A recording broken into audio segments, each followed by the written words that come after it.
Okay, so how can you get the best of your week if you want to do parkrun as well? And you want to optimize your week. So optimize how much improvement you're making, how much super compensation you're making. I often talk about on this channel, keep it simple. Midweek intervals, that's where you get your speed.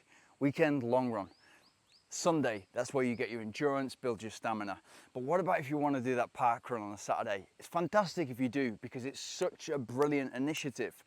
And you get to go there, there's the community feel, there's pushing yourself, and even though it's not an official race, you want to sort of push yourself and maybe beat your previous time or the time that the fastest you've run in the last 3 months. And that's brilliant. But it will impact your long run. So what I would say is if you're trying to make optimal improvement, you don't want to run a fast 5K on a Saturday and then run your long run, even if it's a long run easy in zone 2 and it feels comfortable just for an hour and a half, 2 hours on the Sunday. That's not going to be optimal. There's going to be breakdown there on the Saturday and then breakdown again on the Sunday, and you're putting yourself in an injury risk zone. So what would you do instead? What I would do is this. So instead of the Wednesday and Sunday, Wednesday intervals, Sunday long run, intervals on Tuesday, and the long run together with the park run on a Saturday. And the way that you can best do that is you need to focus on, okay, what's the goal for the park run? Am I trying to run as fast as I possibly can for a 5K?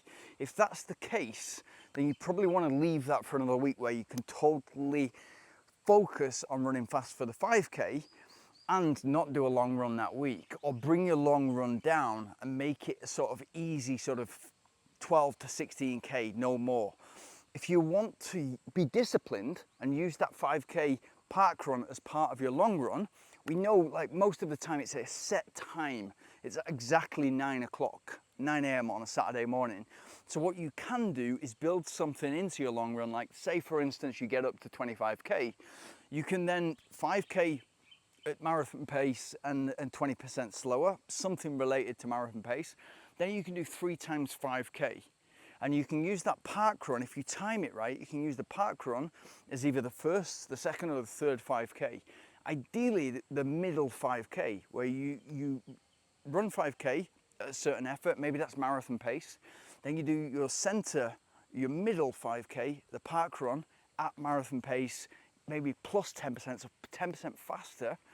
And then your third and final 5K at marathon pace again. And so it's a perfect marathon session, it's a perfect long run session and also half marathon session, because you're getting an overall 25K run, but you're also getting pushed. And especially when you need to dig in, you get in the race-like conditions of the park run, you're running with other people, some faster, some slower, but you're also able to insert discipline into that run. And maybe that's not running that park run all out, maybe it's sort of 90% or 80% for you, but you're learning to pace yourself, which is another skill which you can learn in that. So you get the community feel of being in the park run, but you're running at a pace that you can then do for another 2 park runs. So essentially you're pacing 3 times park run or 3 times 5K within your long run. So 5K slower, 20% slower than marathon pace, 3 times 5K with maybe 60 seconds rest in between. And those will be hard efforts, whether you're running 15 minutes or whether you're running 30 minutes for 5K. That's going to be a hard effort still, and it's still something that you're going to need to dig in, and it's going to get progressively harder in the second half of the middle set 5K. And then the third 5K, that's when you're going to need to really dig in. But it's a great session. There's lots of benefit from it. There's lots of everything great about running is in that session. You're able to kind of improve, get the super compensation in terms of endurance and stamina, be part of the running community, push yourself so you're getting that speed within. So it's a specific long run where you're running at marathon pace or quicker than marathon pace, and that all feeds nicely into what you're trying to achieve. And then you've still got the recovery time from the Saturday, Sunday, Monday, and then the Tuesday you're hitting the interval again, which if you've judged that long run, specific long run right on the Saturday with the park run, then you're going to be well recovered and fully recovered, ready to hit the intervals hard again. And maybe they will be specific to the race that you're trying to do. And if that's a marathon, then it's specific marathon intervals or faster than marathon intervals.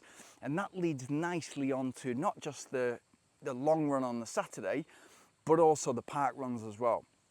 But if you're trying to, I always say that if you try to catch two rabbits, the old sort of phrase that I really like to use is, if you try to catch two rabbits, you're probably going to catch none. And that's the case with the 5K and the marathon. There's definitely some crossover there in terms of, if you get your 5K better, if you improve your 5K time, it's likely, if you're doing the endurance, if you're doing the stamina, if you're doing the hard work on a Saturday or the Sunday in the long run, it's likely that that's going to move forward too. And so a fast 5K runner, if they've done the endurance, will become a good marathon runner. But there's a more commonality between the 10K and the marathon, and certainly the 10K and the half marathon, and certainly the half marathon and the marathon.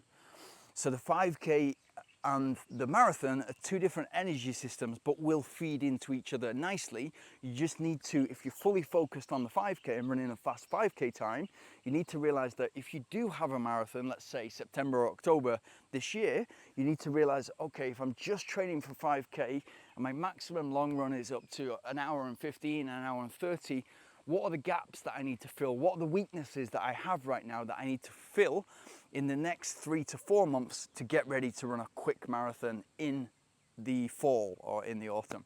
So yeah, you've got to have fun with it. You've got to make it fun. And by getting there and sort of, maybe you do your 5K first of all in that long run, you get to the park run, and you time it well so that you can run, and maybe initially you do your first 5K in the park run, so that then it's easy to do, 60 seconds recovery afterwards, and then you go again. Maybe some people want to do that with you because they see it as a challenge, and that's always great. But that helps you time the 5K. So if you've not done 5K to begin with, before you start that first 5K interval, you can quickly go into the race, because that's more important than you finishing off the 5K at 20% slower than marathon pace, and then you can go into it. But once you start to time it and you realize that it takes me about 20 minutes to run, and we're talking, it takes me either 1950 or 2010 to run a 5K, and so you can time that and pace it much better to make sure that you're hitting that park run at the right time. And also, to add to that, if you're using it as part of a training session, yeah, it's timed and the data is recorded, or it might not be anymore, but the data is recording, you're recording the data, but your data is more important. So if you're starting that second 5K and everybody already started 2-3 minutes ago, then it's just a matter of catching up to people. And if you're on a course that is forgiving, meaning that you can quite easily overtake people, that's going to inspire you as well. It's going to push you forward.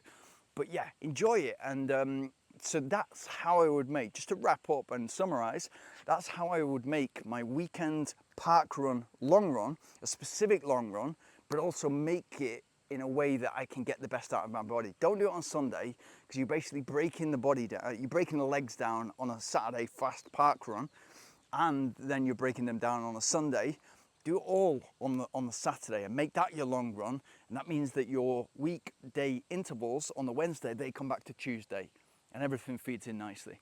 Good luck, and if you have any questions about that, if I've not explained anything perfectly, put a comment below. I'll do my best to answer it.